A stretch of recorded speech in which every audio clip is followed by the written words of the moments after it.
حسن بصری رحمہ اللہ کا قول ہے کہ السلام تطوع، سلام کرنا نفل ہے، والرد فریضہ، جواب دینا جو ہے وہ فرض ہے۔ اور اسی طرح امام مالک رحمہ اللہ کا قول ہے من بدأک بالسلام، کہ جس نے تم پہ سلام کیا تو اس نے تمہیں عزت بخشی ہے، اور اگر تم نے جواب نہیں دیا تو تم نے اس کی اہانت کی ہے، اس کے ساتھ برا سلوک کیا ہے۔ اور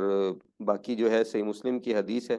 تو یہ مسئلہ سمجھ لینا چاہیے کہ اگر آپ کے ساتھ آپ کی کولیگ جو ہیں غیر مسلم موجود ہیں تو ان کو اسلام میں ابتدا نہیں کی جائے گی۔ ہاں اہل کتاب میں سے کوئی اگر آپ کو سلام کہے تو جواب میں آپ اسے وعلیہ کہیں گے، جیسا کہ صحیح مسلم کی حدیث ہے۔ اس کے بعد کیا خواتین مرد کو سلام کر سکتی ہیں؟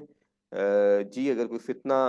کھڑا نہ ہو رہا ہو تو کر سکتی ہیں، ٹھیک ہے، لیکن مثال کے طور پہ کوئی خاتون ہے وہ عالم دین سے مسئلہ پوچھنے لگی ہے تو ابتدا سلام سے ہی کرے گی، ٹھیک ہے،